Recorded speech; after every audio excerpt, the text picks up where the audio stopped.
This is the Halftime Oranges podcast, brought to you by Keegs and Dicky.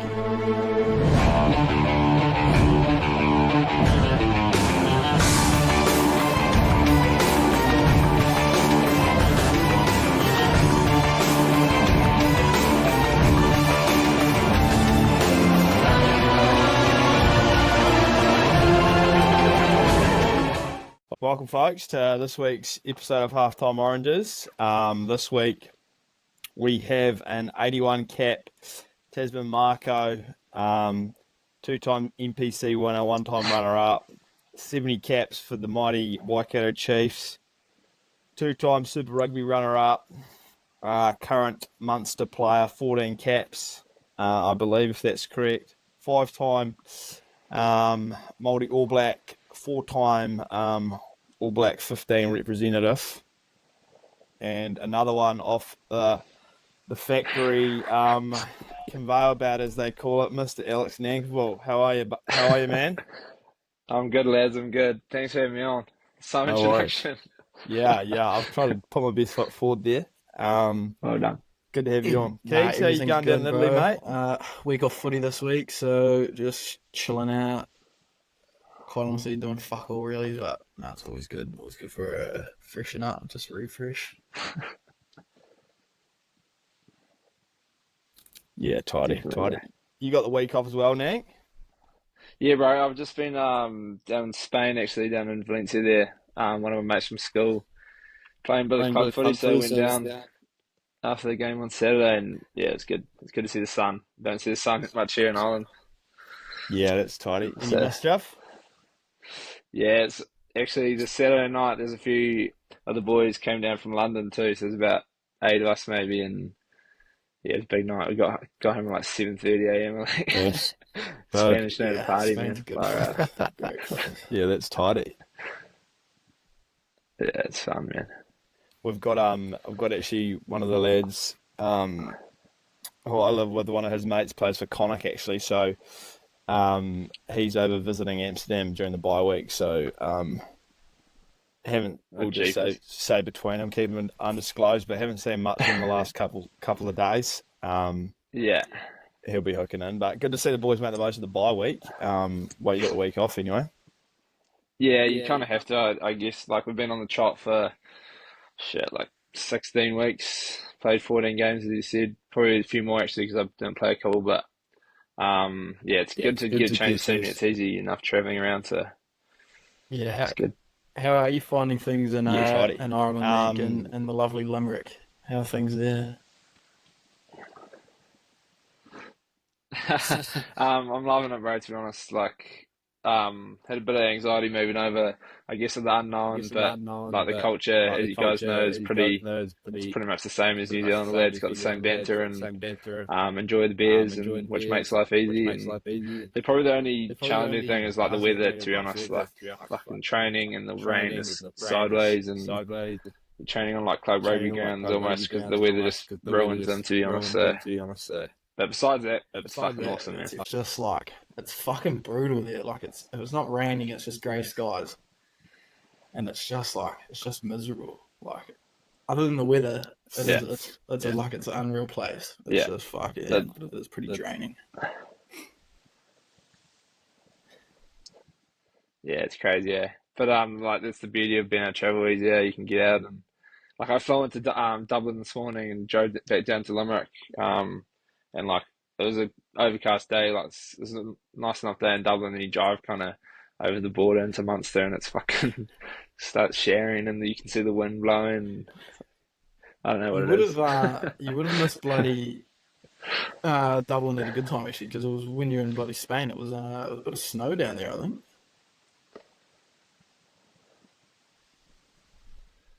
Yeah, bro.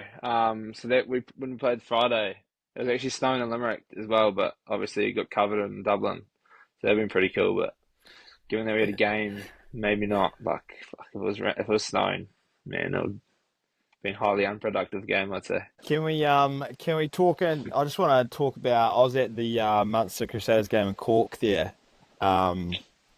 You've moved halfway across the world, and the old foe from Super Rugby's followed you across the ditch for a game. How did you find? Can you just talk us through like the atmosphere in Ireland compared to Super Rugby when you're back home? And just, I think they said there was 40,000 there that night in Cork. I was in the terraces, and it was a pretty epic atmosphere. Like the crowd was singing Fields of Athenry and stuff, which they love. And pre-game, the pubs were like thrashing, and everyone was in supporters kit. It was unreal atmosphere, and that was only like a sort of fill-in game, Crusaders pre-season, but just the difference in sort of crowds and the locals sort of loving the code. What the sort of differences between the two? Yeah, it's like I guess the passion is similar. Like, well, I don't know actually, but the way the Irish people support rugby over here is fucking next level, to be honest. Like you saw a sold out exhibition game, and then I guess like the pub culture, like they'll just go have pints for the game. Everyone's got kit, like man and their dog has kit of like the team they support. They just carry on. So, I don't know, like obviously you lads know like how big rugby is in New Zealand, but I think the support to actually go to the games and support the team physically is far beyond what it is in Super Rugby at the moment. Like we were pretty lucky with the Chiefs. We sold out a few times my last year there. But I don't know, it's just it's like they just live and breathe it. Like Ireland's such a small place. Maybe it has something to do with the weather. They fucking work during the week, and then they something to look forward to in the weekend. But yeah, it just seems like that passion and love is just so deep. Like the amount of messages I got from just random supporters coming over here was insane. Like I still haven't checked some of my requests. So they just absolutely love it. Do you go through the old requests just on your social media there? Do you go through your requests often, and do you get a few like good messages, like the boys who are like hoop dads or something at the game, just flicking your messages you're playing, sort of those sort of characters? Yeah, I don't check it too often, like because if you end up replying to them, you end up getting bombarded, and you almost can end up in conversations with people. Like it's obviously nice, like you kind of want to say thanks to them, but it can kind of turn into like fucking few months of conversation. You have to try to pick and choose a wee bit. But I've had a couple. It was more so before I came over. There was some young lads in France. There must have been a group of them all from the province, just sending me like photos and shit on the piss in France, drinking Guinness and stuff. So yeah, it's pretty cool, to be honest. Yeah, it's good shit. All right, there. Cage, you want to jump in here? Jeez, I was thinking if we go back to Nank, you playing for Tasman. Obviously, you boys had quite a bit of success there. You guys had an unreal team. What was it like for you boys winning back-to-back chips there, and then obviously runner-up as well in another? Yeah, it was unreal, bro. It's probably more the fact that like, a lot of us had started kind of careers at Tasman at similar times, so like we're all similar age. I think like I was there when I was 18, but like from like Christy, Tim O'Malley, Quinn Strange, Dave Havili, we're all within a year of each other in age. So Mitch Hunt. So it's like all this good group of mates that kind of battled through my 10 and kind of getting introduced to professional rugby, and then to down the track. Like that's how we treat each other still. Like we're just this big group of mates. Like just love having a good time. I think we got on the piss pretty much every weekend. That 2019 year we won. So yeah, that first one was probably the most special. To do it unbeaten and yeah, well, we played a pretty good side too. Like fortunate with Liam Squire and John Tofu and boys like that being there, but yeah, it was pretty cool, bro. Like just to win provincial with like a group of your best mates. You don't really kind of ride it that way, but that's how it ended up, and pretty stoked. And then to do it the next year was just the icing on the cake, really. I wasn't really involved because I broke my hand against Canterbury round robin, so it's probably a little bit different for me, but like for the lads, obviously seeing the way they celebrated, like I picked them up from the airport the day after the game, and they're all fucking wasted, like still all in their kit, like it was fucking good stuff. So sort of celebrated like I'd been involved, but yeah, it's pretty special. Yeah, that's unreal. Just talking about your time in Nelson there in celebrations, did you have a go-to watering hole? I've had a couple stints in Nelson. I think I ended up in like Melbar and Tiger, Ooh, which they're not yeah. the fanciest of establishments. But did you got any recommendations for anyone passing through Nelson for the legendary local watering hole? It's a tough one, mate. It's fucking slim pickings there. I'd say, what is it called? Bamboo Tiger. Like that's probably the place that most people like our age would go, like mid-20s, early 20s kind of thing. And then anywhere else is like Melbourne is like all the bogans. You can be good for like a wee step out from someone at that club. But other than that, there's not that many. Like there's a few good pubs around the place, but like if you're kind of getting stuck in and it's getting a bit late in the night, like everyone just goes to Bamboo. And there's a few next to it, but Few pretty good pubs like the Sands. We go to the Sands like during the day. That's always our Mad Monday spot, like sunny Nelson Day by the beach, drinking bloody cruises. So the Sands during the day, and then go to Bamboo. But you can't lose really because they're all in the same area. Yeah, that's true. That sounds like a winning formula though, from experience. Yeah, it is, bro. Bamboo, Sands and Bamboo, or the Waka and the Bamboo. Did you boys have much to do in the Motueka area? Obviously, that's a beautiful part of the country, and Kaiteri. Thoughts on those two areas? Lads would have had a few sort of. Do you ever have any beach days as the unit? Get over to Kaiteri, get the rigs out, have the sunnies on, have a bit of a scout, or pretty casual? We did when we were younger. Like we were all flatting together. There was like a group of us in like a 4-man, and then there was like Dave and Quinn Strange doing another flat. So we used to go over a bit when we were a bit younger, go to the beach, just pass Roadball around, kind of get a feed kind of thing. Obviously unreal spot. Kaiteri is one of the great spots in New Zealand. We always give the mob boys a bit of a hard time because they're special old bunch out mob, and they drink fucking Heinekens or whatever they drink. It's horrible piss, but kind of as we got older, we probably got a bit more lazy, like got a bit more jaded from training, and but we'd always get out there every so often. And like Dave and Quinny, they do the New Year's at Kaiteri now, so they've kind of gone away from R&A or R&V or like a gig, and they just get on the piss there for a few days, take the boats out, park them on a nice beach, and you can kind of get away from the community a bit and hide from a wee bit, so it's pretty loose. Yeah, that's good stuff. Just touching on those boys, you're obviously at Boys High, and then most of those fellas that you mentioned were sort of Nelson boys. Did you have much to do before you moved to Nelson for your first contract there? Did you have much to do with them during the school days, or just sort of brief interaction? Yeah, way back, because obviously, we played them. Did we play them? Oh, we often played them twice a year because we met in the finals, and then making the Crusaders secondary schools kind of representative stuff. Like Quinn, Davey was 2 years older, but he's young. But Quinn and Mitch, they were always involved. So we kind of you get pretty close to the lads because you're there living in the same place for a few days. And then also played against Quinny from under 14, Nelson Bay's kind of Canterbury Metro all the way through. So we knew each other really well by the end of it. So it was pretty handy having him there, moving straight out of school, living together. It's good fun.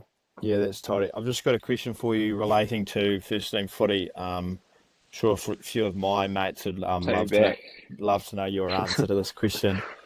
The 2014 St. Bede's College 15 side. Where do you rank that side that you played against there? To be honest, bro, I reckon you guys had a really good team. We ended up pumping you on your home ground. But I don't know if you'd say pumping, but it was comfortable, It was a hiding. It was but 17. You guys, I don't know. You always had good teams. You always had that kind of, I don't know, that Doolin kind of rough mindset. You're grubs. I don't know. maybe the moment got to you a little bit. You're too worried. You and Lakey and the boys are too worried about having the beers afterwards, bro. Ready to hoop and soak. So just for context here, Kegs, I was year 12 and Nank was year 13, but we were playing Boys High on our number 1, and I think the year before we'd upset Boys High at Boys High and then gone on to choke in the semi-finals to Nelson Boys College and all sorts of... It was a distressing state for the college. Anyway, we've come up against them, and then it's been all this talk. It's been sort of, I don't know, I think the year 13s were sort of hyping it up with Boys High anyway, and we've gone out there, and I vividly remember just having to be Nankivell, but he's made like a 60-metre break in the first probably 5 minutes, and Tommy Ziolo, who was the worst tackler in our team, has somehow brought him down 5 out, and they've scored in the corner. Next thing you know, we're down like 19-0 in about 12 minutes, and the crowd's dead silent, and we've just copped a good old-fashioned hiding. But that's the context for that story. And we had a bit of a diabolical season, so it was just, good to see a bit of input from the other side there. Wow. There was a bit of turmoil after the last year. There's a few indiscrepancies from some of the lads in the team. Maybe the culture wasn't quite where it needed to be, bro. It was a few fine words with captain, coach, and the inner circle. So yeah, that was it was good to see that's been kept in house. So you hit it up. Did you get a contract offered to you in year 13? Yeah. So yeah, I was real fortunate to get a provincial contract out of school. I don't know whether it's from, like, 'cause I had a lot of other academy kind of offers around the place. But my old man actually used to teach with the CEO at Tasman, so I don't know if that played a factor. It probably did, to be fair. And yeah, I guess my philosophy is a bit different. Like, I just wanted to play rugby and get amongst it, sink or swim kind of thing. And so as soon as that came on board, I was like, yeah, definitely going up to Tassie. Yeah, beauty. And so yeah, you obviously shifted up, and then did the Crusaders get in, like, obviously from Christchurch and went to Boys High? Were they in touch with you when you were looking for your first ever rugby contract? And obviously Tasman's one of their regions, or did you sort of just thought, I want to change the scenery? What sort of occurred? Yeah, they did. So I was in the Crusaders Academy. So I'll do that like at the start of the year, and I went to Lincoln and studied, and then when the provincial season came around, I went up to Nelson. So yeah, it was a bit of a sticky one actually, because so I got offered like a interim training contract with them, which was like 2 months or 3 months over pre-season while the All Blacks were away. But then obviously there's no guarantees, and the Crusaders had probably the best squad at the time in Super Rugby, naturally. And then so the Chiefs came on board because the old Tasman coach went up there, and it was like a replacement player pretty much for Charlie Nathai, who had heaps of concussions through provincial the year before. And yeah, it was again a similar thing. Like, it was just a better opportunity. I felt maybe could have turned out differently, but had no regrets about kind of taking that punt, and ended up playing, I think, 5 games for the Chiefs the following season. So, and he got contracted from that. So yeah, there's ruffled a few feathers, I think. As you do. Did you play in the tens that year, the first year you signed, 2017? Yeah, so I had a bit of a shambles. Like, I had this gut thing growing up. It was like a rumbling appendix in the end. So I had that for years. Like, I remember, like, back when I was like 11, I couldn't play because I had a sore stomach kind of thing. So I ruptured my appendix in the Gold Coast. So I was named to start in the last pre-season game against the Bulls. Had a decent enough pre-season. Was named to start in that, and the tens was afterwards. And then, like, I think the night before the day off, just like appendicitis kind of thing. And that fucked me a wee bit because they didn't take it out because it wasn't presenting like a normal appendicitis. So I kept it in there. And then almost a year to the day, the following year, after I was named to start in round 1 against the Landers, 2018, it fucking burst again. So some luck I had. Yeah, it's a tough start. How was it? How was it getting yeah, in your first game for the Chiefs then, Nick, after, in your debut and stuff? It was unreal, bro. Like, we were in, so good old Johnny Farley. I don't know if you guys know him. He's an absolute legend, but he had poor discipline with his right shoulder. Always ended up in someone's face. So he got a suspension, and I got him on the bird to South Africa. So we're playing the Stormers, Cleese and the boys, first up. And it was the same thing, bro, like just luck. So the suspension from Johnny, and then there's often when you travel over like South Africa and stuff, like the lads get like crook guts or vomiting kind of thing. Same thing, I was meant to be playing, and then Finlay Christie, who was meant to be on the bench, he got come down with like diarrhea and stuff. So I've been put on the bench. So we didn't have any 9 cover. I didn't actually get technically subbed on, but Beaver got an HIA, so I played like 10 minutes off the pine against the Stormers, which is pretty funny. So it's not much of a debut. Can't really say I contributed anything, except fucking get Cleese running over the top of me and get a bit of bell ring over it. Memorable anyway. Taking that, I'd say Dickie would be taking that as well any day of the week, regardless. Yeah, definitely, bro. Got the photo, chucked it onto the gram. I wouldn't be taking it for the Chiefs, Keeks. I'd say you'd take it for the Chiefs, mate. If it was a Super Rugby debut, I think you'd take it. I'd turn it down. It's a yarn. Yeah, well, I'd think about it. You definitely would, bro. That wasn't the game where I don't know what year it was, but do you remember that epic try you boys scored in Africa? It was about an 80 metre effort. I think D-Mac sort of slightly skipped out of a tackle and gave it to Jimmy Lowe. Jimmy Lowe down the left edge, sort of back inside D-Mac. That wasn't that game, was it? Yeah. So then we played them again in the quarterfinal. So I can't remember if it was that one, but I will say that was that one. We scored an under a try, one of the tries of the century, and then. Were you involved in that try? Was that you in the 23 jersey? I watched that try, but the person had a Skinner, and I didn't know if it was you or not. I couldn't tell. No, that was Sam McNichol. Oh right, okay. I thought I'd just confirm because that was a beauty. I was number 20. I was number 20 that day, bro. Was that? No, 21. Number 21. Placement halfback. Jumper tight. Yeah, incredibly. But like skinny's weren't great coming into that kind of environment. Almost Beaver at the 2011 World Cup kind of cutter in that jersey. Yeah, fortunately the Adidas jerseys fit a bit longer by then.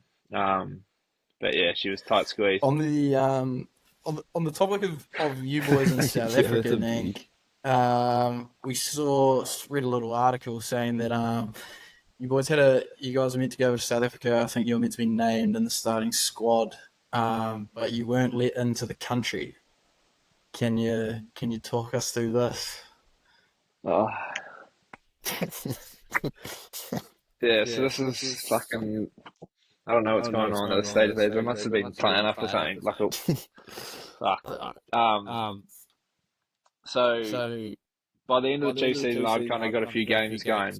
Ended up starting our last game against the Brumbies, and then we played Stormers in the quarter. So get over there, get to Joburg before our connecting flight to Cape Town, and I get to like the passport thing, and the lady's like, "Oh, your visa's expired. Like, can you just wait here?" And then the manager runs out, tries to sort it out, but couldn't get it sorted. And there was two of the lads in this whole squad that had the wrong dates on their visa, and I happened to be the only one travelling. So like sat in this deportee room, like. It's genuinely like stuff off the movies, like the wallpapers hanging off. Like there's all these blokes in there that just look like absolute scumbags. And ended up having to sprint with no luggage or anything back to the same flight. They would just come on back for another 14-hour, 17-hour journey or whatever it was. It was actually a stitch up. Yeah. It's just another bad luck thing where I don't know how it's happened. But, and then the coach rings me during the week. He's like, how are you, kind of thing. Like, if it makes you any better, we're planning on starting you against the Stormers in the quarterfinal. So that was a bit of a dagger. And then the boys won, and then we played the Crusaders in the semi, and obviously wasn't involved because, continuity and whatnot into the semi. Oh, that stings. Yeah, good year for me, man. It's probably almost worse than getting in touch and saying, "Who takes? I'm sorry, whose fault was it?" But you're gonna start. It definitely was worse. Like, I was absolutely gutted by that. But hey, I guess it's one positive that come out of it. And whose fault was it? I don't know, if you can say it's anyone's fault, but the manager's the one that you hand your passport to when you come in pre-season. And he's a good bloke, so it must have just been a kind of muck up on behalf of the immigration or whatever over in Wellington. I just got given my passport when we got to the airport and fouled me. So do you? So if you're a Super Rugby player, you just hand your pass. They look after your passport for the whole season, do they? Pretty much, bro. So yeah, you just walk in because there's obviously like having South Africa there, and then when Japan was in the competition, they'd have to sort visas and stuff out, and they got onto it very early. So you just give them your passport. It means you kind of, I guess, lads being lads, and like some lads are worse than others, can kind of misplace it or forget it. So at least then you got no issues travelling, and they're all in the same place. That'd be handy for you. I did have a personal experience with losing my passport in Dublin the last time I visited. It's not a great feeling. It's not a great feeling when you don't know where your passport is and you're in a foreign country. And you've left it on a public bus somewhere. But so that's good to know that. I think that's a great option, even though the numbers have gone astray for you there. That's definitely the play. Yeah, majorly. Definitely agree. What was I going to mention? Go Cougs. I was just going to touch on Super Rugby slightly regarding the Chiefs and probably, I guess you could say, unfortunate that the Crusaders were in that era when you boys, when you were there anyway, because you guys had a pretty talented squad. And I was just looking at the historical results. I'm not sort of, be a Crusaders friend, sort of digging it in here, but the Satyrs, you guys ran into them in 2 semis and then 2 finals, and were unfortunate enough to be on the wrong end of it. And last year's one was no doubt the one that probably stung the most. But the boys are looking good this year, is all I'm going to say now. And the Chiefs, obviously you're in Munster now, but the Chiefs boys look like they are title favourites, and they who I think will win it. But do you think you obviously think the lads will get it done, but do you think there's anything, or what was so good about that Crusaders side that you faced? Because you guys had the number on them in round robin games multiple times. You could tip them up, especially when you're FMG. It was usually we're up against it, and then that last season, I think you beat them twice in round robin, and it always been the bogey team. But what do you think was their sort of separating factor when you were playing them, especially in the big games? Finals, they're a different side. Yeah. I guess probably the first thing is obviously they've done it 6 times before, so they've kind of got that experience in those games where it's more potentially about taking the ref out of the game, set piece, game management kind of thing. Not that we didn't, but we probably, our style, when it got to the wetter time in the year, through winter, bit of rain, it's harder to handle. Our style probably didn't necessarily suit that, and it's not that we didn't adjust, but the Crusaders just knew how to do it in those conditions and in the high pressure moments. You knew kind of as soon as they got into year 22, they were just going to go to their rolling maul and probably get a penalty, if not get a try, like then it comes into like yellow cards and whatnot.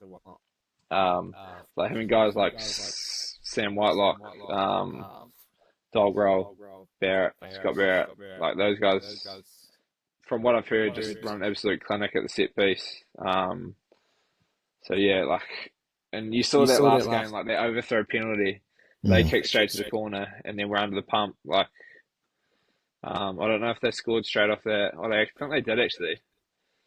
But like we're infringing, and then Sammy Kane gets yellow carded, and it's a bit pretty tough from there, to be honest. So, I think they just got the recipe for that time of year, and then obviously they've had the experienced pack. Obviously a very good 9 and 10 to drive them around, which helps massively. But yeah, that fucking rolling maul, man.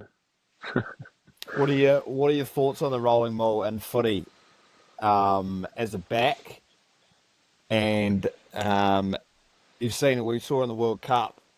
It's hard to stop any sort of team once they get that maul going. I don't know I love a rolling maul in club footy and sort of, I don't mind an international and Super Rugby footy as well. But Northern Hemisphere footy, they love close contact sort of code. Super Rugby, saw at the World Cup, the mauls get going. They're hard to stop, and it's sort of, I don't know, just as a professional back, do you get a little bit frustrated that you don't get to throw the nut round when you're in prime sort of play zone in the 22? Or you're happy winning footy, just let the boys go to work? Yeah, like I've got nothing against them all, but definitely like, especially over here, rolling maul when you get into the 22, like they're all about kind of creating fast ball, building phases like picks off 9, trying to get a penalty, or so you can go to like a tap play or like kick a 3.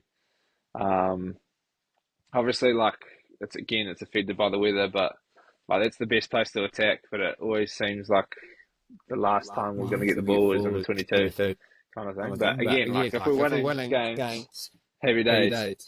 But yeah, it's just one of those things. Like maybe trying to figure out where you can kind of pop up and get the ball like off the 9, or jumping in outside one as a latcher or something like that. Trying to figure out, I guess for me, like trying to figure out ways I can actually be involved rather than just standing out there, kind of getting hard to them. Yeah. You're not joining the mauls, are you, Nank? In Munster, they don't have the backs running. I think I hit one against Ulster maybe. Like I did a few times at Chiefs. And at Tasman, like they just said if it's moving forward, like just hit it. But not so much. I probably could start doing that. Like get off the back of the hooker and actually take the ball off them. That'd be pretty good. Get in there. Get a few meat pies. Yeah, that's totally. What was I going to say? I saw Keegs had a question there. We're just wondering your living situation in Limerick. What's going? Like, are you with the lads or what's going on? Yeah, so fortunate enough to have John Ryan. He's one of our props at Munster. He played with the Chiefs last year. He's obviously come back. So he pretty much just sort of like put the feelers out for me after I'd signed, and Ben Healy moved to Edinburgh after last month's season. So spot on the Alex Nankivell and Paddy Patterson's flat opened up, which is ideal. In Castle Troy, which is where we train down at the university there. So pretty much hang it, do everything like here, mostly like cafes, recovery, like everything we need is kind of here. So it's handy enough. Like it's 5 minutes of training if you time the traffic right. So yeah, it's good, man. It's a good situation. Thanks to John Ryan. He's did everything for me. They managed to sort out Ollie Jaeger a flat or something. I know when he came over, he came to our pad just to say g'day, and I think he'd been staying in like a bloody hotel for a couple of weeks. Yeah, so you would probably know, like the supply for like flat share kind of places over here is like real slim apparently, and there's just not enough houses, and so like even when I looked by myself, I think there's like 4 houses to rent, and they're all pretty dusty, or they weren't in mix. Like Ollie just lived in the hotel for like a week or so, or a couple of weeks even. So like that's what the boys that have been coming in as like replacement or like Ollie, they've kind of stayed at the Castle Troy Hotel, and then until they can sort something out. But luckily, like he's not single. Like his missus came over after Christmas or in the New Year or something, and they've got a pad down the road and like even further than Castle Connell. So it's not actually like central to where we train or anything. But like there's just not enough around. So like they've got a full house. We're only using one room kind of thing. So yeah, it's just a different kind of setup to NZ. Progressing to like Super and the URC, like what's your guys? What's the Munster facilities and shit? Like, how does that compare to back home? Much different or much the same? Well, it's comparing to the Chiefs. Like the Chiefs, since I've been there, we'd stay in the same place. We're in kind of like an old, I think it's an old meatworks in Hamilton there. Like it's got everything you need. Like it's kind of, I guess, the Chiefs way a wee bit. Like we had what we needed. We don't really need any fancy stuff, kind of thing.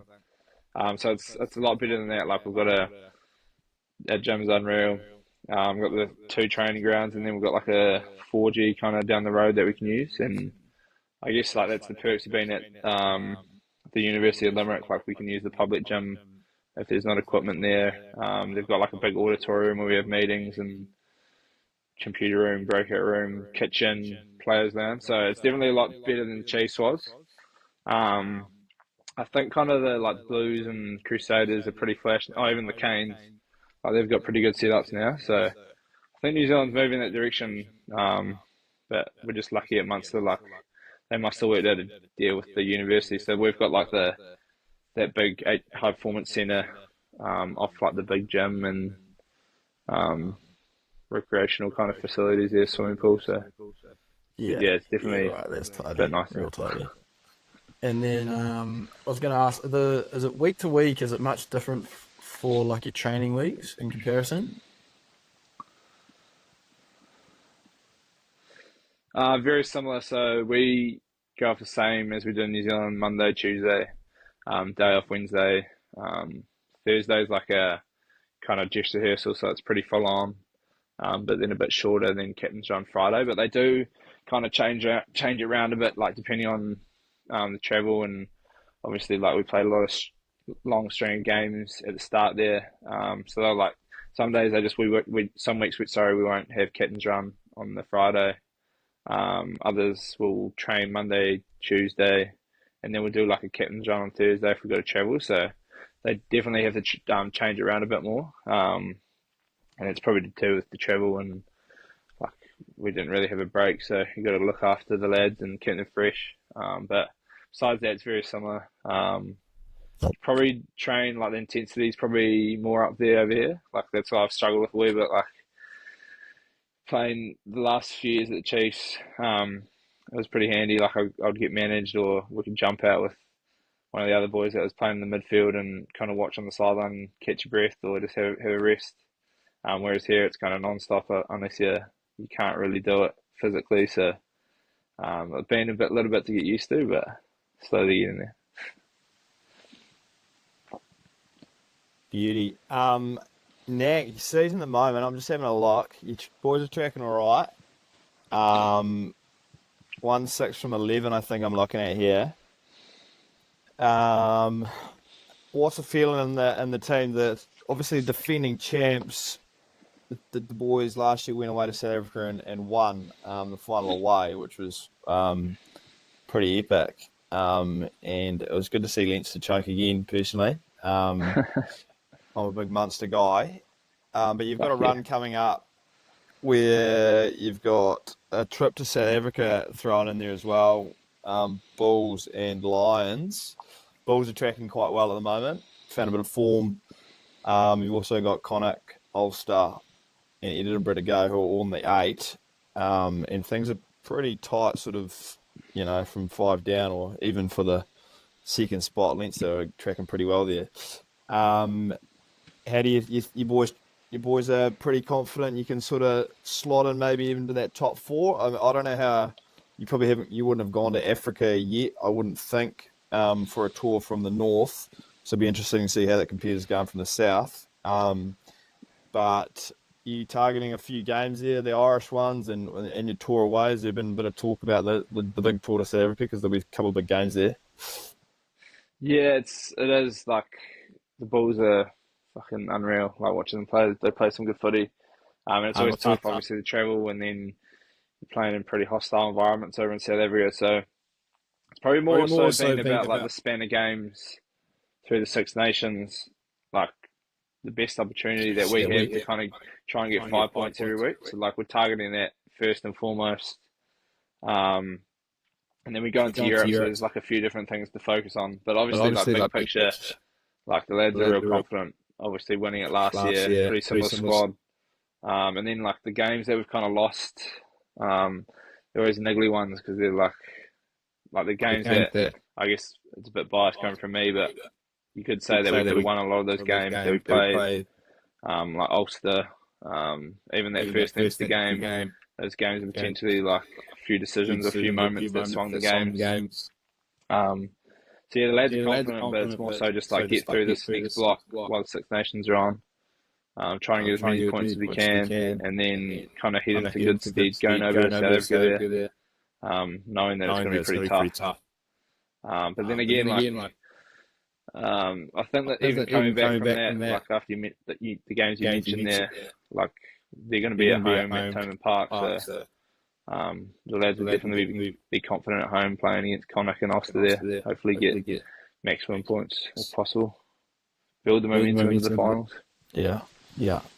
Is that going to be interesting for you playing with that European Championship on the side as well? I haven't quite wrapped my head around like the timings and stuff. It's, that's just how I am. But I'm looking at the table here. You've got Northampton on the 7th of April. Are you boys still a shout to sneak into the next round there? Yeah, so that's knockout. So that's like the game before the quarters. Oh, right. Okay, yeah. Yeah, it's fucking, honestly, it's so confusing, bro. And then it's almost like it seems they're running it off like the EPL and then them going into the UEFA. I think it's pretty similar to that. Right.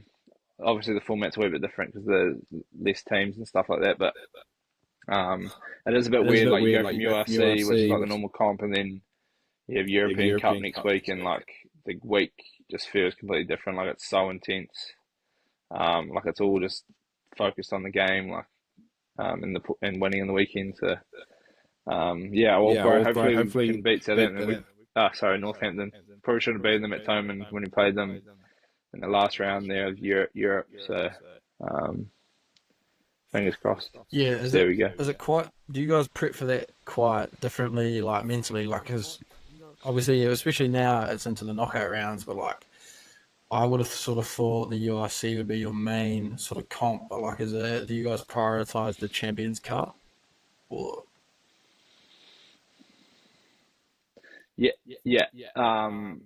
By the kind of, I'm still fresh to it too, bro. So like, by the sounds, what I've heard, like they want to win. Obviously, they want to win both, but like Europe's huge for them. And Munster's, I think, it must have a pretty good history in Europe and doing well. And I think they won it like 2006, 2008 or something. So they're definitely like, that's just as important, or if not more important than the URC games.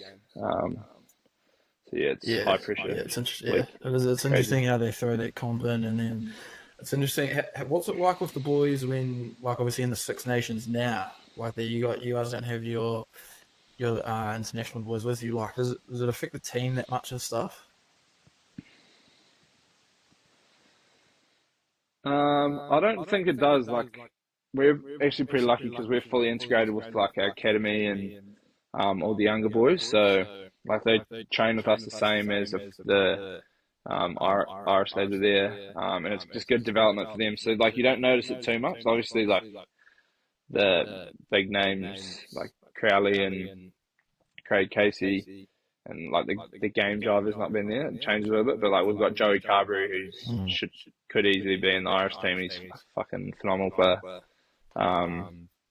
So you do notice a little bit, like in terms of like, I guess the game management and like the trainings can be a bit frantic. There might be a bit more I guess, nerves for the lads that haven't really been involved too much. Weren't comfortable fully in the main team, but yeah, it's just another one of those dynamics that you deal with over here, like with everything going on. So, but it's going well so far. Like we haven't lost. So yeah, it's good for you boys. I guess you don't hopefully it have. stays Well, that you've way. obviously got a few out, but like the likes of Leinster, they've got pretty much a whole squad out. But I guess it's not too bad in that regard. And then my other question in regards to the URC, like I know this was only like your first season into it and stuff, but it's quite different to Super, where Super's like 4 months, pretty much a game every week, whereas URC you guys had like a couple of weeks off. I think a couple of weeks ago, you had a game just gone, and now you've got a couple of weeks off again. Like, obviously you need it because the season's so long. But is it like, how are you finding sort of adapting to that? Because like I said, it's quite different. Yeah, it is different, bro. It's weird, kind of.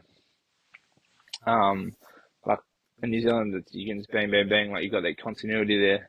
So it's probably just like mentally how you kind of adapt from having a week off, then having to play like the following week, and then having 2 weeks off and you haven't played in a while. Like I guess it's like that mental thing. Like you haven't had the evidence from a game the week before to give you confidence going into the next one. So you feel like I'm pretty at a stage like where I'm pretty cruisy with everything now. Like I don't get too caught up around, I guess, things like that, like worrying about if I haven't played in a while. And like we train pretty hard, so like it's often at match intensity, so you can kind of get a lot out of there.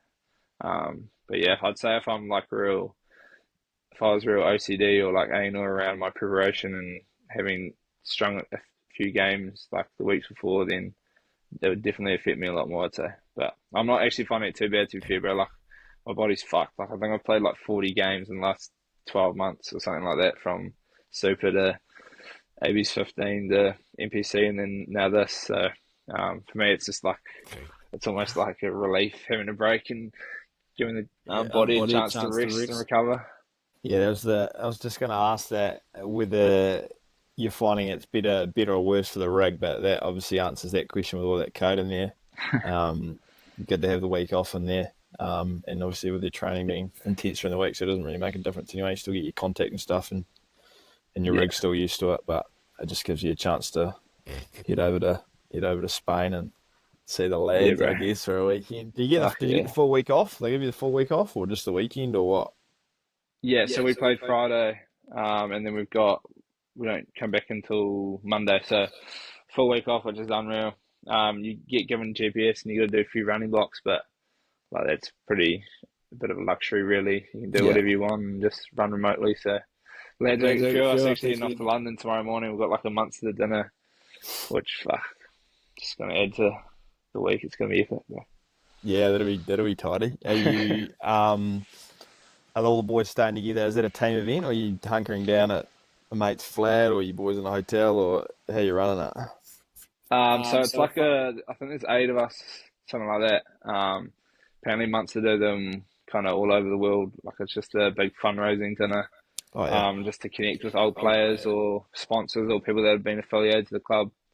So it's just one of that, bro. A bit of networking, schmooze around a few of the corporate folk, and then have a few beers afterwards. But we're staying in the hotel. We get put up the first night. And then we're all staying on till Saturday. So got a hotel with the lads on the Friday night. And so the plans do bottomless brunch or something. So it's gonna be interesting. Get through the formalities. That'll be tidy. Yeah, we good stuff. We good fun. Yeah. We'll see what London is offer. Obviously, you've got another year, Nank, or after you've got another season next year. Obviously, heading to Munster, like, you might not want to answer this question either, I don't know. But did you have any other offers or interest from other teams in other countries before you decided to go with Munster? Yeah, bro. So post Mitre 10, even during Mitre 10 Cup, like my agent would kind of give me a message and just let me know that teams have inquired or things like that. But then when I was over with the AB's 15 in London, I had a Zoom with Sale up in Manchester there, but it was kind of like, it seemed like a cool opportunity at the time. Like they're obviously a very good team, but then shit hit the fan in the Prem, so it was a bit of a blessing. And when I actually talked to Munster in the 2021 when I came off contract, and like I was like so keen on the fact of like being able to play for, I guess, such a historic and massive club in the scheme of rugby in the world. Like playing rugby kind of when I was growing up, so it was almost unreal, like that Worcester, or no, it's not unreal, but that those teams went into liquidation in the Prem, because then in January I'd kind of told a few teams, but it kind of didn't get to the stage where they offered me a contract, and then Munster came back, and pretty much after that I was like, yeah, like that's where I want to go. Like that's where I wanted to go. If I hadn't wanted to stay in New Zealand, like that's where I would have gone then. So cool how it happened. And then I kind of had to just hear out. I got an offer from Bordeaux, south of France, and just kind of had to go through the process with them, just to hear them out and whatnot. But like I always knew I was going to kind of go to Munster. So yeah, it's all worked out. We got a treat. I'm just going to touch. You mentioned Rugby 08 there, Nank. Like I just would love to know your thoughts on your go-to player in Rugby 08, and did you ever play a bit of I think it's called World Challenge, where you sort of have to build your. I always used to just on a side. I always used to go with the Chiefs in that. They had Heffernan, a man called Heffernan. Heffler, yeah, Heffler. Heffler or something. Yeah. Who's the go to 10? But I just want to know who you'd run with. Who would you run with in 08 if you had to go to side? Yeah, it's a tough one, eh? Like, obviously playing like Fiji, they had Rupini and like the teams with the fast wingers. Yeah. Obviously, like Ireland had Brian O'Driscoll at their force field, like just broke every tackle. But it'd probably be like England and South Africa, because England had Robinson. Yeah, he was unstoppable, wasn't he? South Africa, Habana, and then obviously the All Blacks being the All Blacks. So the fast wingers, bro. That's what I would always choose. Yeah. Shane Williams with Gavin Hinton, they were a formidable force as well. And your thoughts on the tactic if you're in trouble, doing the old zombie train around the back and then trying to break through, whether or not that was in the arsenal, and if when the game's on the line and it's a goal kick to win it, whether or not you ever brought out the pause the game mid kick and then unpause just to, bit of games and shit. Yeah. We called it the gypsy swivel. Yeah, okay. I reckon it's play on, to be honest. Like because me and my brother would play when we were younger, so like we didn't really have too many rules like that. There'd always be like the kick it goal, and the team would be back on the goal line, and you'd kick it, like do a short kick, and pick it up and try and right. Yeah, that's a good one too. But we were probably too like young and naive to even figure out like to pause the game when someone's kicking. So those when we had a PS2 in like our prefix room at Christchurch Boys. So that's when the rules started, like you couldn't gypsy swivel yet. There was like do the side step with the analog. Yeah. Things like that. So I got a bit more serious, but fair enough too. Like the lads want to keep an even playing field. It's just one of the great games, I think. It is just unbelievable. It's timeless as well. It is, bro. It is. They should remaster it onto PS5 or something. It'd be incredible. 100%. It'd be epic. Kegs, did you ever we get got amongst that? it. Probably not when I was probably a little bit young, but in my uni days, we always had a PS2 in our flat, and we got amongst it. And we weren't allowed to do the gypsy train. Boys would get too angry. Fuck, it was funny though. So much fun. It's a touchy subject, that's for sure. Brad, that just brings back a memory. We played our Colts coach. We had a bit of a footy tournament when we were playing Colts footy, and I played him in a flat. I've beaten him 96-0, Australia versus New Zealand. I was Australia, and before I could take a photo, a screenshot, he's rage quit the PlayStation. So it definitely brings out the best in people, is all I'll say that game. And the worst, bro. Yeah. You see true colours, that's for sure. Yeah. Yeah. Big time. It can get nasty there. Jesus. Yeah, you definitely find out who your psychopathic mates are. Yeah. Will Tucker's right up there for me. Oh yeah, he's a horrible bloke, isn't he? Yeah, he's one of one of the worst. He's a great He's man. right up there. He's a great man. Old flipper. Big flippers, yeah. Lucky goes good. What we've got here? Oh, we've got a question here. I hope you don't mind, Keeks, Nank. So I work a bit of a busy lifestyle. I'm not a professional rugby player like you two, so I don't get much time. Don't get much time to put in much research. And Keeks has got a few questions in the doc that I sort of keep heading to when I'm running out of content. But he's got one here. I'll pick up another one, but regarding your Irish eligibility, and whether or not that's in the back of the mind, I read an article sort of stating you'll be 31 years young, which there's nothing wrong with that when you become eligible as an international cap. But that also brought to my mind, you had that epic season, not that any of your seasons weren't epic at the Chiefs, but I can't remember if it was last year or the year before, and you had an unreal run and your name was getting thrown about for potentially an AB's call-in.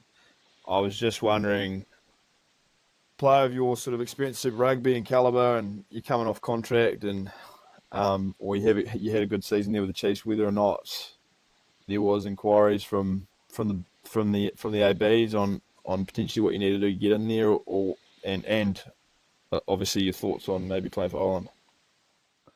So kind of the last 2 years in Super Rugby, I kind of had indirect comms from I think it was Fozzie, because David Hill was involved with All Blacks a bit there, so he would kind of give me feedback every so often, which is good. And then kind of what the All Blacks kind of, if they were looking to put my name in there and around selection, then what they would want to see me do differently, I guess. So there was a wee bit there, and then it got a bit more serious last year. Like I had meetings with like the doctor and nutritionist and stuff like that, but I think they just do that with kind of like a broad group of guys that could potentially be involved. But yeah, look, it didn't work out that well. But I don't know how, like obviously the All Blacks being the All Blacks, like they've got a lot of shit on their plate, like a lot of pressure being the best team in New Zealand and all the competitions they have going on.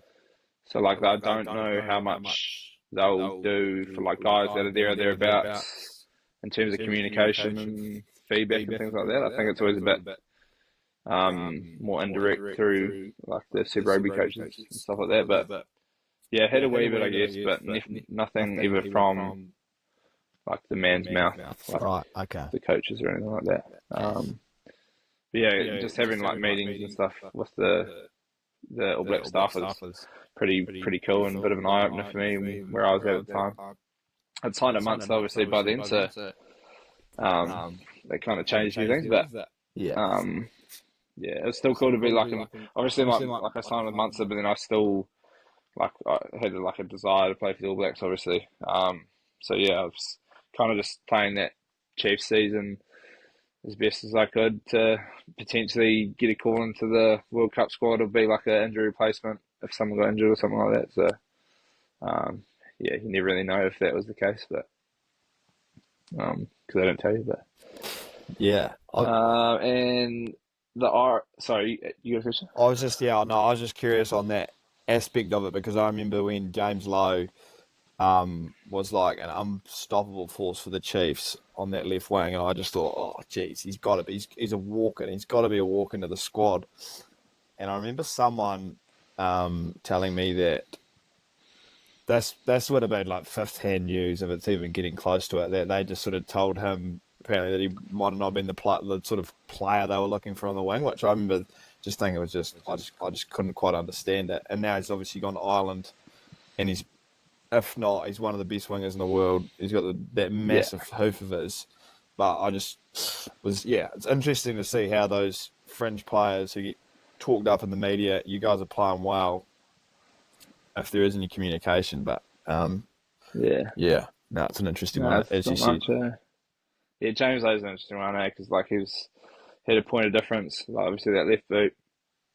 But yeah, I'm not too sure. Like you hear a few different stories, so you can't really tell what's true or not. But yeah.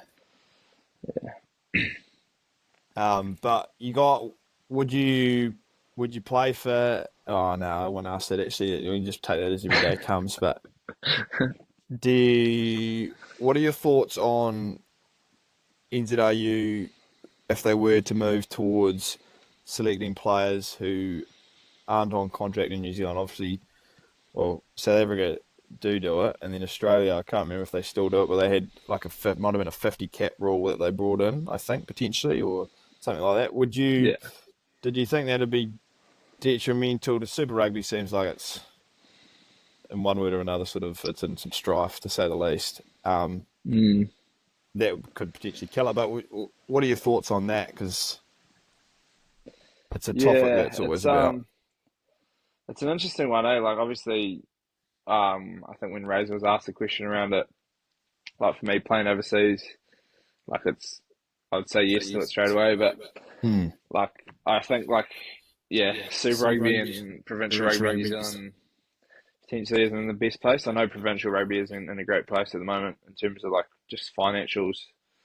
I think most teams are running loss every year, so New Zealand have to keep buying them out. But yeah, if you kind of broaden it out, you can see like guys leaving Super Rugby, and because obviously Super Rugby is so isolated from the rest of the world, being in Oceania, like it could get a bit tricky, I'd say.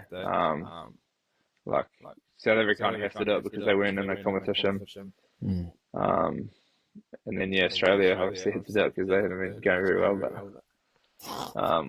it is an interesting one. Like, I don't think they should like as a proud New Zealander though. I think they should keep it as it is, and like because Super Rugby is obviously an awesome product, and like we've got the best players in the world over there. So if you can keep kind of the growth in that competition somehow and keep improving that, then that would be real nice to see, and get the provincial rugby back to where we used to be, where we were probably little fellas going to watch Canterbury and sold out in Jade Stadium. Like, that doesn't happen anymore. So that is unreal. Take a kid to footy. Needs to be brought back. Chocolate milk, bag of chips. Oh, bro, the best. that it's unbelievable. So good, eh? But did you play for them before you knew you had Māori heritage? What was the guts of that? Yeah, so it's an interesting one. So Dad, growing up, like when he told us he was adopted, and like me and my brother were obviously intrigued around like who his parents were and where we come from, and I've always been real intrigued about it. He always like told us that like he identified as Māori back then, so and like he somehow knew through like Auckland Sport like who his mum was, and then he'd heard a story who his dad was. Like he identified as Māori, and then when I got asked if I was, like I was just honest with him and said like we think we are. At this stage, Dad was looking for his birth parents. But like we don't actually know for sure. Like we don't know if like Papa or anything like that. So it was pretty much just the co-master just said like he talked to my dad and heard the story and just let me in there. It's pretty it's pretty informal to be fair. Like it's probably not the right way of doing it. Like I was pretty lucky. But I think from that like it made me like want to actually find out like who I was representing and like where our family's from and whatnot. So I did like a DNA test, and one boring COVID lockdown ended up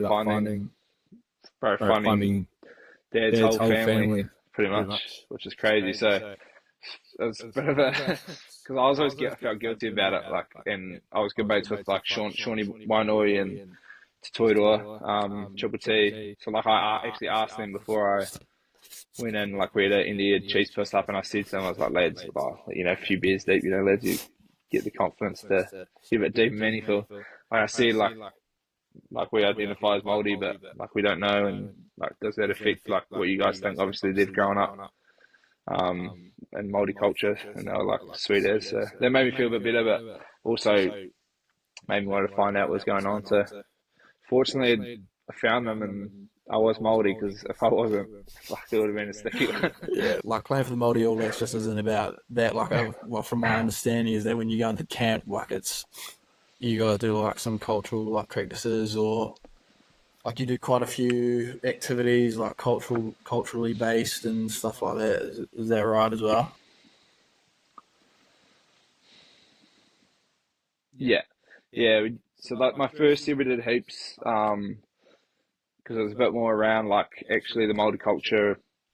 Obviously the games are important and stuff, but it was about that first, and like to the lads, because obviously not all the lads grew up understanding it. So like for everyone to learn about the culture, so like we did like the taiha and learn a bit of that stuff, and pretty much every day we'd have wānanga where the kaumātua would just tell us stories or would teach us something about Māori culture. So that was pretty cool for me, like not pretty much going in there not knowing much about Māori culture to learning heaps about it, and I guess when you play it just makes you want to rip in more.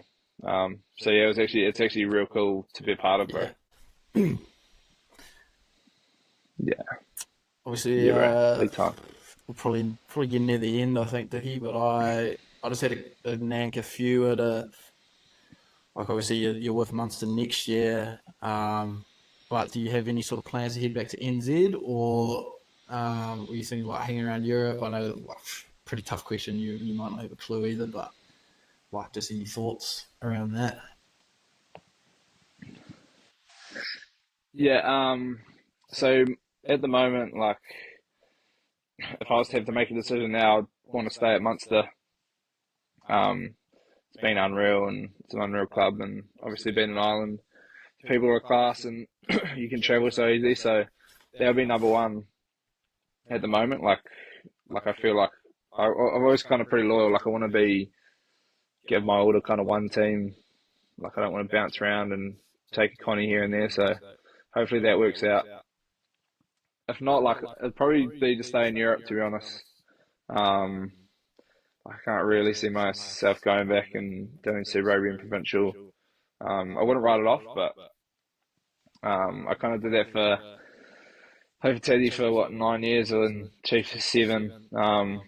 So like it's very similar. Like it's obviously an awesome lifestyle, but it's kind of same old each year. Whereas like here you're so close to Europe and there's so much to do and so many things to experience. So if Munster didn't work out, I'd probably try and stay around here. Yeah, it'd be almost nice in a way, because like over here, how the European tournaments work, you sign with a team and you're just with that one team for 12 months. Whereas like back home, if you play NPC and then play Super, you have those two, and if you don't make the All Blacks, then you go back to NPC. Like you're with two teams over that 12 months, eh? Whereas Europe, you're just with the one. It's kind of a bit more chill in a way. Yeah, it is, bro. It's a lot easier. Like you know where you're going to be. You kind of know what time off you're going to have, and then like if you don't qualify for Europe, then you got more time off. So, no, it's logistically it's a lot easier than fucking navigating Hamilton to Tasman every year. Stuck in. Oh yeah, great place, bro. The Hamilton of New Zealand, bro. Yeah, you probably, it's probably not wrong. That's probably not wrong either. That's a good. Yeah, that's a good spot. Pretty close there. I think we'll do this. Are you ready? I was just going to ask a couple of questions that sort of, just popped into my mind as we've sort of been running through. A little bit, I don't know. They're not left field, but they're just not on the same topics. Just talking, you're in Munster now for, you get that full year there, and you said logistically you know where you are. With Super Rugby and NPC, and that, like you said, you've done that for 7 and 9 seasons, which respectively, whichever way it is right around there. You don't get much time in that season to have, say, an OE. You must be 27 now, and then usually at some point in a non-professional rugby player's life, I'd say a Kiwi would go on an overseas experience to London or whatever. You're in UK now. Did that influence your decision? Just, get that overseas experience, and do you get away much? Like, would you have the opportunity to travel Europe in those New Zealand seasons as it was, or was it just like a trip to Australia for a week to relax sort of thing? Is that the best you can get away with?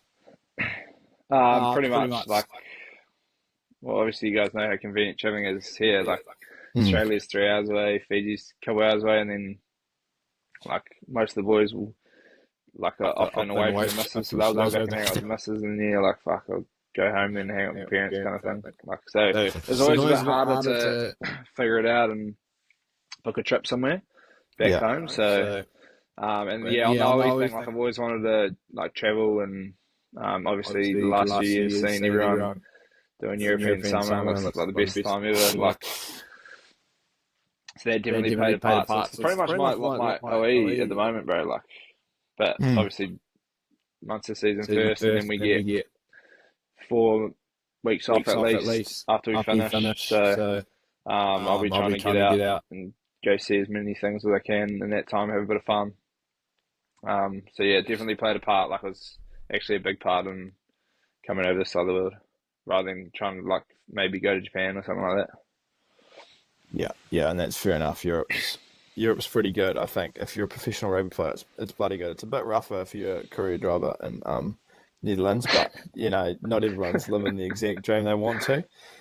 I had another one that was relating to that, but I just wanted to touch. You mentioned NPC footy, and the provincial side's all making a loss pretty much every year, which is concerning, and it's not.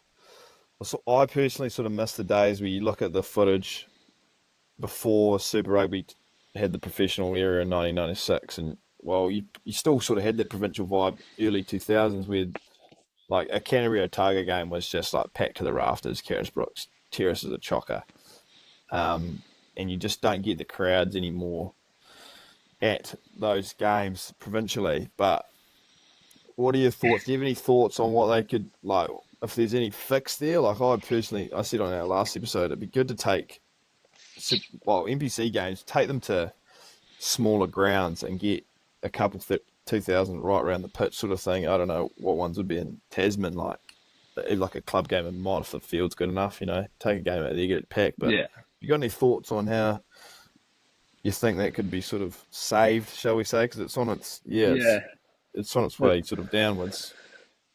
It is, bro.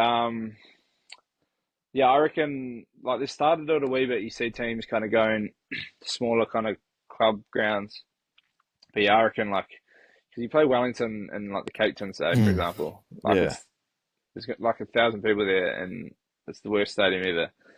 So like playing it like Potidor or something is way better. Like we've played than there in the past. So I reckon that's a good idea. Like get the small grounds, then you get like the wider community involved. Like you get people like wanting to actually come, like bring the kids down, things like that. Another one, like I thought, like somehow people go to the pub before the games here. Like there's always a bit of a pre-match thing. Like if they can kind of figure out a way, whether it's like tailgating almost, or like it's got to be like alcohol involved, because that's like part of it. Like just go a few beers, watch the footy, and then see what happens. So like at the Chiefs, we've got like the 2 rugby grounds right next to it. Like they could easily set up like tents and have like a I don't know, if you picture like a Oktoberfest kind of vibe, not the same obviously with all the quantity of alcohol, but like have activities on, things like that. I reckon like that's what the European teams do so well. Like obviously they're often drinking piss, but I think that's just part of it. Like people want to go have pints and watch the game, so I reckon the pre and post is important. Yeah, well that's always been part of code really, isn't it? And I don't know, I think NPC, I feel like Red Badge, like I would go to Saders games and just, you get hooped. We're at uni, we just go along and just, I remember going in the student section abusing the Chiefs actually, vividly. But like you got Red Badge at all these events now, and they're almost like looking for someone to kick out every 30 seconds. And but like you said, booze is part of it, and Europeans are still larrikins in Europe. they love it here and they get on it, but they're still, they can keep it under control. But I think you're bang on. Like, you need to get the atmosphere, get the boys down there, get in a few beers, and get in there. It's just, I don't know, what's almost too PC, shall we say, in my opinion. I think that's it, bro. Too PC. And then, probably in New Zealand, you'll go get a box of long whites something before the game. Say, you're going to an event. That's probably why, everyone's hammered. Like, if they can somehow make it affordable for, everyone to go along, and, it's not fucking 10 NZ for a pint kind of thing. Then you're going to get the yen shoes. Yeah, that's what I was thinking too, actually, because back home, over in Europe, you don't really preload before you go out, whereas back home, it's like, if you haven't had a box before you've gone out, you're not pissing up, sort of thing. Whereas over here in Europe, it's they'll just go to the pub and have a few pints there. They just love going to the pub and having pints and then just going from there. It's just totally different. Yeah, it is. It's an interesting one, though. Yeah, it is. They're going to have to do something. They're probably going to have to do something quick, though, aren't they? I've got two more Nank, and then we'll just wrap it up. Don't want to take up too much of your time in your week. You said you've got your holiday period coming up, and it's your overseas experience, shall we say, doing a professional thing anyway, or professional footy player. Let's not take away from it. Have you got any events lined up while you're over there, I'm not sure when your season actually finishes, but a Glastonbury, a Saget? I know Fred again's going to Saget, and that was a hell of a time I went to last year. Oktoberfest on the cards at any point, any of those big things on your radar? Yeah, definitely, bro. They've all actually been floated in conversation. Glastonbury probably would be number one for me, I'd say, but the first lot of tickets sold out in a minute or something. So could be potentially Saget. Ibiza is probably the easiest to sort out. I'm obviously trying to get a group of people, especially the lads, this fucking so indecisive, man. So there's definitely going to have to be some sort of experience like that.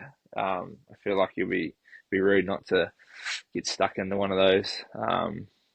Definitely make sure there, and then hopefully see some old stuff, which probably already forget what the history is behind them. I've already forgotten what I fucking learned in Valencia, but it's time to show the parents at this stage, isn't it? Take a few boxes back home. Yeah.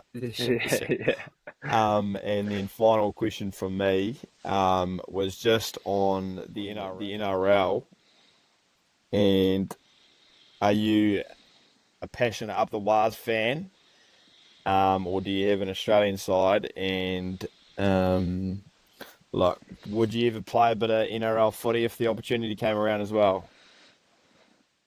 I used to be big into the NRL.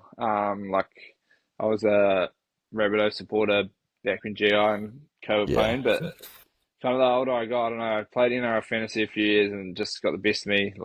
I was always just donating to the team kiddies. I'm probably not so loyal to one team now. I'm up the Waz, but I'm definitely bandwagon up the Waz, so I can't really claim that. But I do love watching the games. It's such an unreal sport to watch. The games in the weekend, yeah. The Broncos and stuff. Watching Reece Welch play is pretty nice. And I reckon I played a little bit at school. We had school competitions back in Christchurch when I was growing up.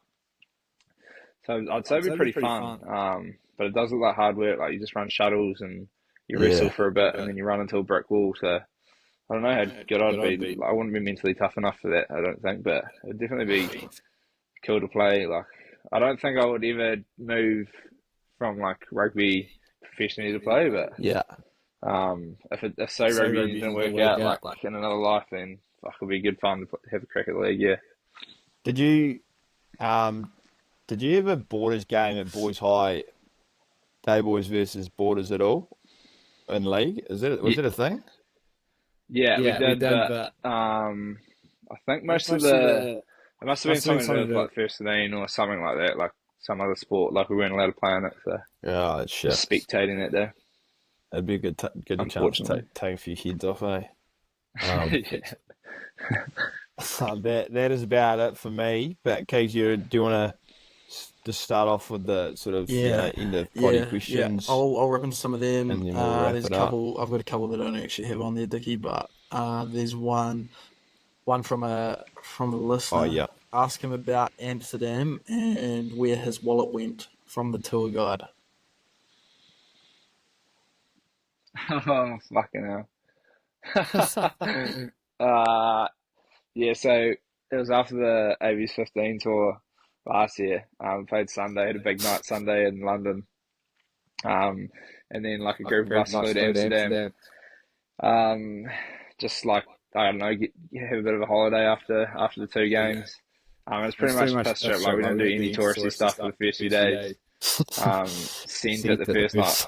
And then the second night was Techno Tuesdays. And then a few of us kind of got a bit carried away on the first night. And then the lads had got like a boat kind of tour through the canals and things like that. Yeah, that's right. It's pretty blurry to be fair. But then we got... Yeah, it was just... There's too much alcohol consumed. Went to Techno Tuesdays, and by this time, like, I'm pretty unconscious. So apparently what's happened is, like, we got a taxi home, and, like, I had a satchel on because I'd done my ankle, like, a pretty bad high ankle sprain. So I had a satchel because I was on crutches, had, like, fallen heading over from London. And I had all my stuff in it, like my passport, my wallet, and, like, I didn't really take it out because it was the paywave on the phone. And somehow I've woken up like full kit from what I was wearing the night before, satchel like in front of me on my chest, lying on my back, and there's just nothing in my satchel. Like, no idea, except for this little sticky note in my satchel from the taxi driver saying, I have your phone or whatever, with his number on it. So, like, there's a bit of like, fuck, has he just been a good guy, or like, has he just knowingly left it in there trying to take some cash from me because it happened to one of the other boys the night before, like, the taxi driver made him pay to get his phone back. So, yeah, it was, after a few days on the beer, it was, anxiety was at an all-time high. Like, genuinely couldn't do anything. Like, I was just sitting around, like, I'd sleep and then I'd ask one of the boys for their phone, and then I'd go to the hostel to use their phone to try and find the taxi driver. We got there in the end, but fuck me, it was a tough day. Wow. So yeah, left in the taxi. Nothing worse. Yeah, that was like you losing your passport, Dickie. It's not pleasant, eh, bro? When you know your passport's not on you, you just. I was with Keegs at the time, and he just saw my face drop and go, "Oh fuck, it's not here." Got no idea where it is. Like you just, the thoughts that go through your head is just like, how am I getting another one? Where am I going? Like, fuck me. Yeah, everything. And I've been extremely hungover, dude, and help. So yeah, luckily we found it. Yeah, I'm glad I'm not alone, mate.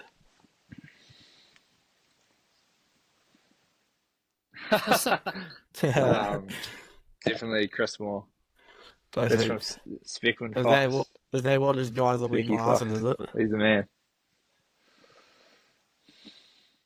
Yeah, so like apparently that's what the lads, like cool boys that wear glasses, like Specky or Speckman or whatever.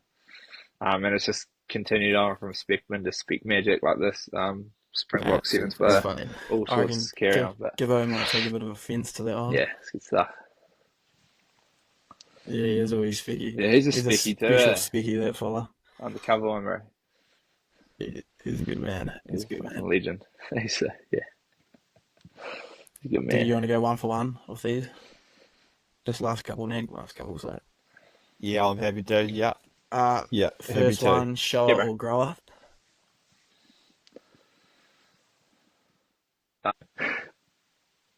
Oh, sorry. Yeah. Fish tacos, yes or no? No. No, shit. That's I think that's a Boys High thing. Maybe. Raised. I think, but if you're a good beating, and if you say yes and you've been raised a good Catholic, is all I'll say. Yeah, right, okay. Makes sense. Yeah. Fuck, it's tough. Spates. Oh, that is a tough question. Yeah, it's tough. Did you? Just the Spates memories outweigh the Guinness memories at this stage. Fair. Okay, yeah, that's fair enough. That's valid. Was the moon landing real or fake? Fake. And do you believe that genuinely? From the conspiracies videos I've watched, yeah. Yeah, okay. My opinion swung. Have you ever had a conversation with Nick Lake about the Egyptian pyramids by chance? Oh God, I haven't, but I'd love to. There'd be some conversation with that. I tell you, if you're ever bored for 5 minutes, just flick him a voice note and ask him what his thoughts on the pyramids are. Yeah, I'd say that'd be pretty funny. What's your favourite? Yeah. Cruises, bro. Classic, Hands down. Can't go past the cruiser. Yeah, Turbo Juice. Turbo Juice, bro. They're a good Sunday sesh beverage. Fuck, they're the best, bro. Irish girls or Kiwi girls? Full Irish girls. The accent really just draw you in? Yeah, the accent, man. Yeah, there's something about that, eh? Yeah. There's something about that. He's pissed. Wow. Probably from electricity, eh? No. You wouldn't say it, but fuck me, lads. You want to be a fly on the wall if you piss up with that jeepers.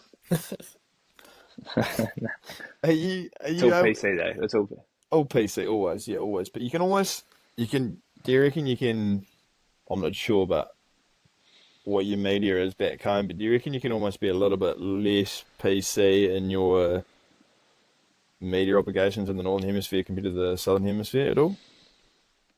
Not getting the vibe at the moment over in Ireland there. No? To be honest, bro. Pretty straight. I'd love it. I don't have much to offer, and I'm not like the NRL lads, but seeing the other kind of boys' characters, who they are really, is always pretty funny. So no, I think it's all pretty black and white here, pretty PC. Yeah. Okay, yeah, it's just I miss the days of the just the larrikins on the TV. It's fuck yeah. We almost need a. What are your thoughts on a Matty John show for Super Rugby? I mean, I reckon that'd be a way to revive it. Yeah, 100%. It'd be so good. Like that Matty John stuff is fucking hilarious. Yeah, that shit done. Yeah, it's so good. It's so good, and everyone loves it and gets around it, and yeah, I think we need something like that on the bloody. Yeah, the breakdown gets a bit. They're just too serious. It's almost like puts you to sleep at 7 o'clock on a Sunday after a few beers on a Saturday. It's too serious, bro. Yeah. It's like they need like another footy show as well, like something like that as well. Yeah, the footy show used to be an absolute classic. Yeah. Yeah. Yeah, so good. Eh? I feel like Joe Weather would be a good man. I still vividly remember his comments after that Highlanders game. I don't know if you boys do, but that's an all-timer. So good. It's an all-timer. Yeah. He's a legend. He'd actually be very good at that. Yeah, he would be. Well, that's about all I've got. Unless you've got anything else, Keegs, you probably wrap us up since I did one of the great intros. Yeah, well done, bro. No, that's all me sorted. Yeah, just once again, Nank, thanks for jumping on. It was a bloody good yarn, and we wish you all the best with Munster and the URC, and obviously in the Champions Cup. Hopefully, you boys get the win over Northampton to head into the round of 8, I suppose. But yeah, all the best, man. It's pleasure for having you jump on. Thanks, boys. No, it's good to have a good informal chat for once. Normally these things are fucking serious all the time, so no, it's good stuff. No, thanks very much, Nanky, and best of luck, mate. And I hope to see that you're at Sigget later in the year, or something like that. Getting stuck into your work. I hope so, actually. Yeah. Yeah. Nah, that'd be good stuff. Too easy, man. Cheers, boys. Sweet. Well, thank God that's over. I was worried there for a second. Well, thank God that's over. I was worried there for a second.